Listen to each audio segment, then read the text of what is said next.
Did you ever wonder how you can dominate in Victoria 2 as a United Kingdom? Well, in this video, I'm going to show you exactly how to do it. I've discovered some insane exploits that will make you feel like a true Imperial powerhouse. But that's not all. I'll also be sharing some amazing tips and tricks that will help you crush your enemies and expand your own empire. I also added timestamps so that it will be easier to navigate the video if you just want a certain tip or if you want to skip ahead. So sit back, grab some of that good old Indian tea and get ready to see how I turned the United Kingdom into a world-conquering force. We're going to be playing as the UK for this one. It's going to be a hell of a lot of fun. They're #1 in everything. People already want to ally me and it's day 1. Yeah, we got a lot of decisions as British. We got a lot of cool... Why does she look like that? She looks really weird. I'm sorry British people, but she looks stoned or something. And look, because we have our beautiful India, the crown jewel of the British Empire, we can build a lot, but like a lot of troops. So what you do for units is you build 4 infantry. Whoa. I'm just gonna stop myself right there and explain it much better. So we have this entire roster of units.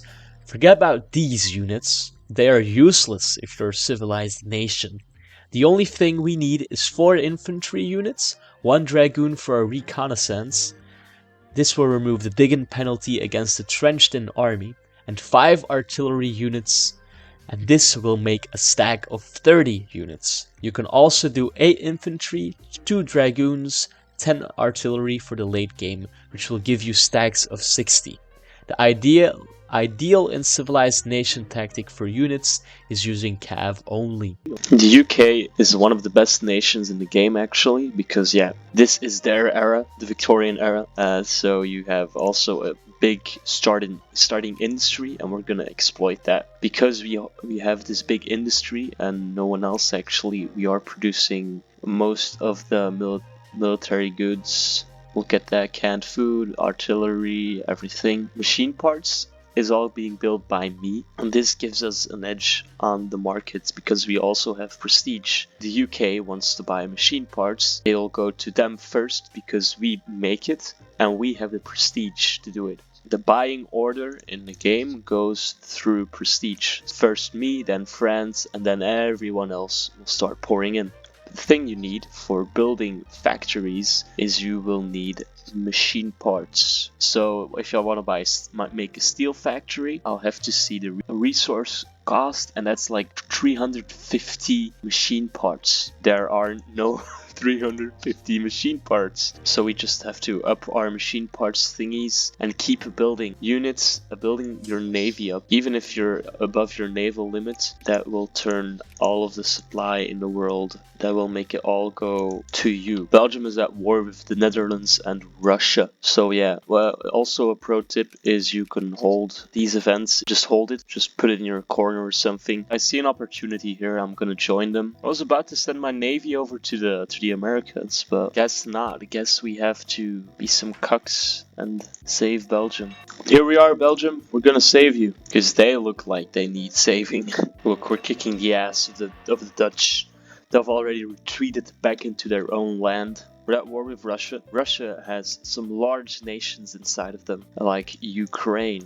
I'm gonna free people. Free people means that you liberate a country just in one state. So we're gonna just liberate Ukraine and Crimea. We are going to send some boys over to Crimea. We're gonna do the Crimean War a bunch of years earlier. We have landed in Crimea. We've managed to make a beachhead. So what I'm gonna do now is, you see this Russian stack? So the AI thinks that's gonna win, but it doesn't realize that I have troops here. So I just send in the troops, then I keep winning. I also have tickers.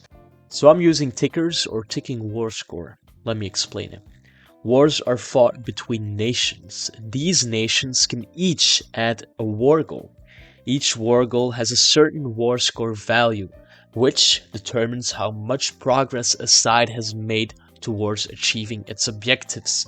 The one with the most war score can peace out in their favor, or you can force peace the AI at 100%. There's also no limit to adding war goals, besides your infamy and jingoism.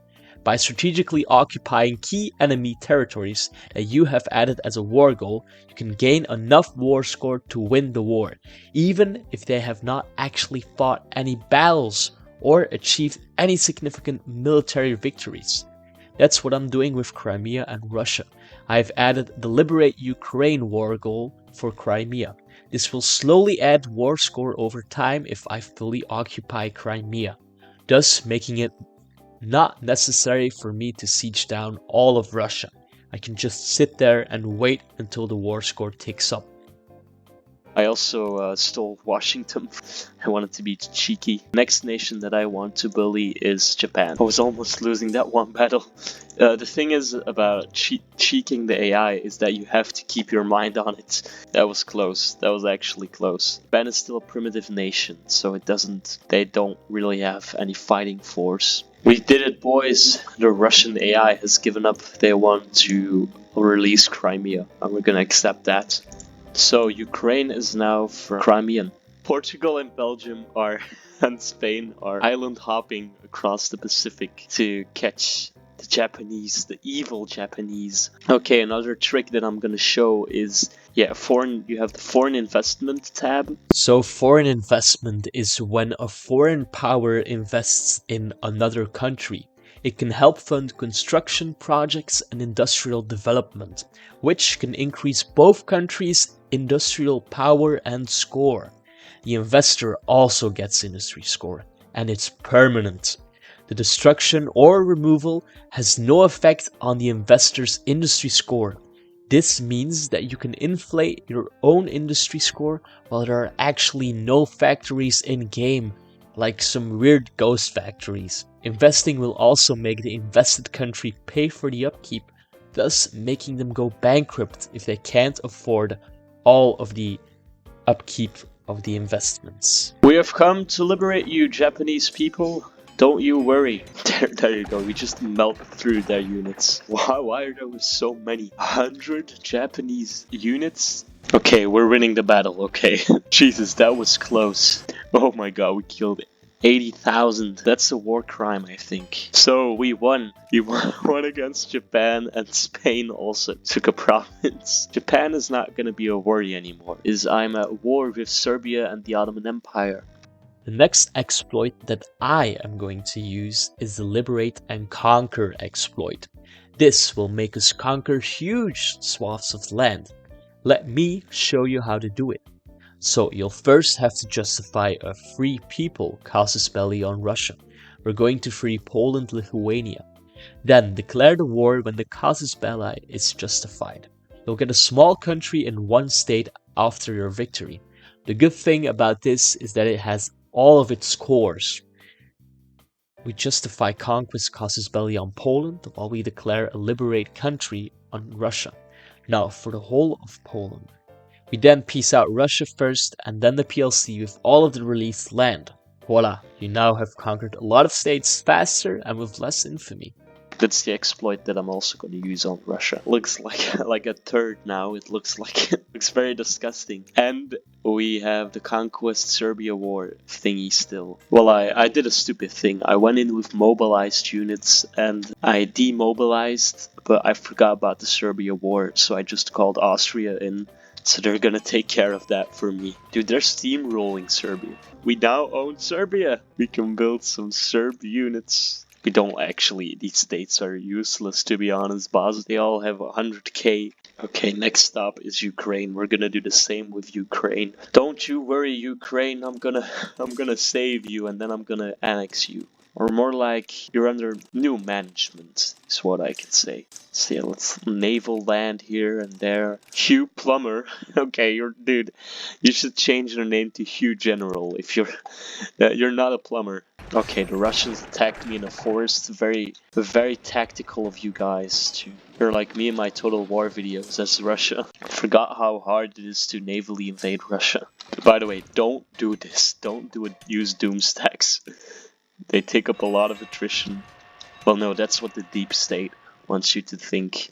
That doom stacks are not a good strategic decision. Okay, the Russians want to peace out for Ukraine.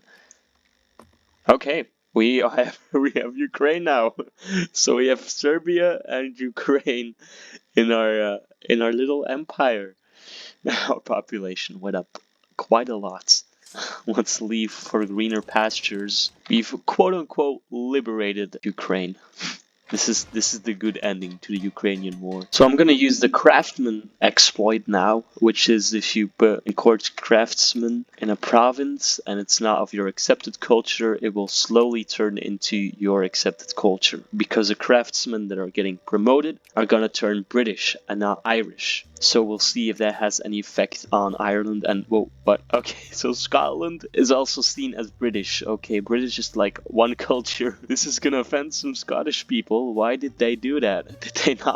Did they not go north or even go to Cornwall and see that culture in vanilla is sort of weird? Now it's time to focus on our next target and to enact revenge. Like and subscribe for part 2.